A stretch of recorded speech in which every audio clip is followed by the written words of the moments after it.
ଅଶାନ୍ତି କାହିଁକି ବଢ଼େ?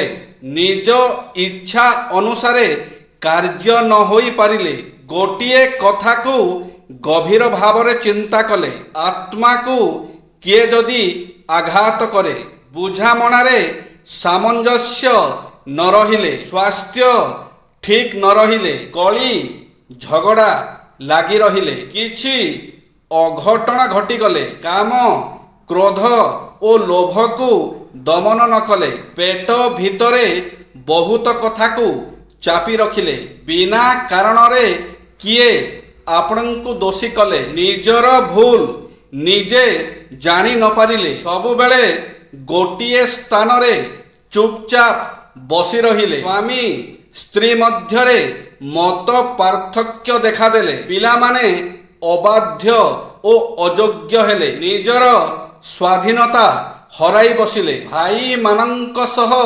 ଶତ୍ରୁତା ହେଲେ, ପାଇବା ଜିନିଷ ହାତଛଡ଼ା ହୋଇଗଲେ, ପରଶ୍ରୀ କାତରତା ବଢ଼ିଲେ, ଦୁଃସମ୍ବାଦ ଶୁଣିଲେ, ମନରେ ସନ୍ତୋଷ ଭାବ ନ ରହିଲେ, ପ୍ରତିଷ୍ଠିତ ବ୍ୟକ୍ତି ଅନୁଚିତ କର୍ମ କଲେ ତାକୁ ଉଚିତ ବୋଲି ଲୋକେ ମନେ କରନ୍ତି, ସମାଜରେ ନିଚ ସ୍ତରର ଲୋକ ଉଚିତ କର୍ମ କଲେ ଏହା ଅନୁଚିତ ବୋଲି সকলে କହନ୍ତି, ଶିବଙ୍କ ପାଇଁ ବିଷଧର ସର୍ପ ତାଙ୍କର ଭୂଷଣ ହୋଇଥିବାରୁ ଶିବଙ୍କ ସହ ସେ ପୂଜିତ ହୁଏ, ରାହୁ ଅମୃତ ପାନ କରିଥିଲେ ହେଁ ଦୈତ୍ୟ ହୋଇଥିବାରୁ ସେ ଅମର ହୋଇପାରିଲେ ନାହିଁ, ଭୃତ୍ୟକୁ ସଙ୍ଗରେ ଘେନି ସକଳ କାଳରେ କୃଷି କର୍ମ କରେ ଯେହୁ ଆପଣା ହସ୍ତରେ, ଆପେ କରି କରାଇବା ଅଭ୍ୟାସ ଯାହାର, ବିଶେଷ ଭାବରେ ଲାଭ ହୁଅଇ ତାହାର,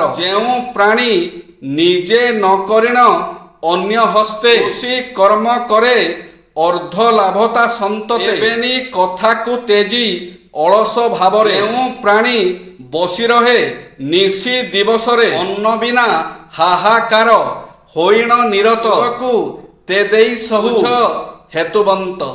ଇନ୍ଦ୍ରଦ୍ୟୁମ୍ନ ମହାରାଜା କହୁଛନ୍ତି, ହେ ପରମାନନ୍ଦ ପରମେଶ୍ୱର, ଆପଣ ଦୟାରୂପ, ସୁଧା ସାଗରର ବିଶୁଦ୍ଧ ଭଣ୍ଡାର ଏବଂ ଦୀନ ଜନମାନଙ୍କର ଉଦ୍ଧାରକର୍ତ୍ତା, ଅତ୍ୟନ୍ତ ଗୁହ୍ୟବସ୍ତୁ ଓ ପାରାବାର ଅଟନ୍ତି, ତେଣୁ ଆପଣଙ୍କୁ ବାରମ୍ବାର ପ୍ରଣାମ କରୁଛି।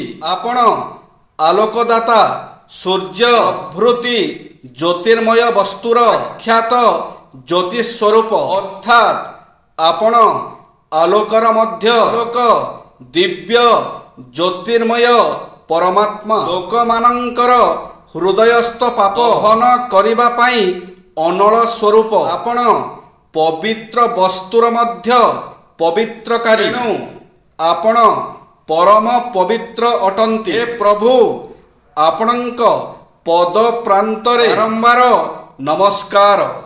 ଭଲ ପାଇବା, କଥା କଥାରେ ଝଗଡ଼ା କରୁଥିବା ମଣିଷଟିକୁ କେବେ ନିଜ ଠାରୁ ଦୂରେଇ ଦେବେନି, କାରଣ ସେ ମଣିଷଟି ଆପଣଙ୍କୁ ବହୁତ ଭଲ ପାଏ। ଉପାର୍ଜିତ ଧନର ଉପଯୋଗ ଓ ବିନିଯୋଗ କରି ଏହା ରକ୍ଷା କରିବା ସହ ଏହାକୁ ବୃଦ୍ଧି ନ କଲେ ସେହି ଧନ ଉପାର୍ଜନ ନିରର୍ଥକ। ଗୀତାରେ ଲେଖା ଅଛି, ଯଦି ଆପଣ ସର୍ବଦା ଦୁଃଖ ଉପରେ ଧ୍ୟାନ ଦେବେ, ତେବେ ଆପଣ ସବୁବେଳେ ଦୁଃଖରେ ହିଁ ରହିବେ, ଯଦି ଆପଣ ସର୍ବଦା ସୁଖ ଉପରେ ଧ୍ୟାନ ଦେବେ, ତେବେ ଆପଣ ସବୁବେଳେ ସୁଖରେ ହିଁ ରହିବେ।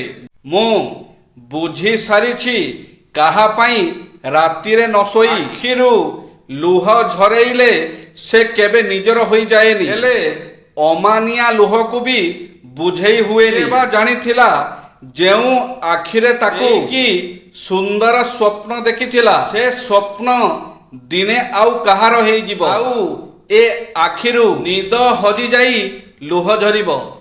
ପ୍ରେମ ଯେବେ ନୂଆ ନୂଆ ହୁଏ, କିଛି ମଣିଷ କୁହନ୍ତି, ତୁମ ପାଇଁ ଜୀବନ ଦେଇଦେବି, ଆଉ ଯେତେବେଳେ ସେଇ ପ୍ରେମ ପୁରୁଣା ହେଇଯିବ ନା, ସେତେବେଳେ ସେଇ ପ୍ରେମ ହିଁ କହିବ, ମୋ ପାଖରେ ସମୟ ନାହିଁ। ସତ୍ ପାତ୍ରରେ ଏବଂ ସତ୍ ଉଦ୍ଦେଶ୍ୟରେ ଦାନ କରିବା ମନୋବୃତ୍ତି ସମସ୍ତଙ୍କର ନଥାଏ। ଧନ ଉପାର୍ଜନ କରି ଯଥାଶକ୍ତି ଦାନ କରିବା ଉଚିତ। ଜୟ ଶ୍ରୀ ଜଗନ୍ନାଥ।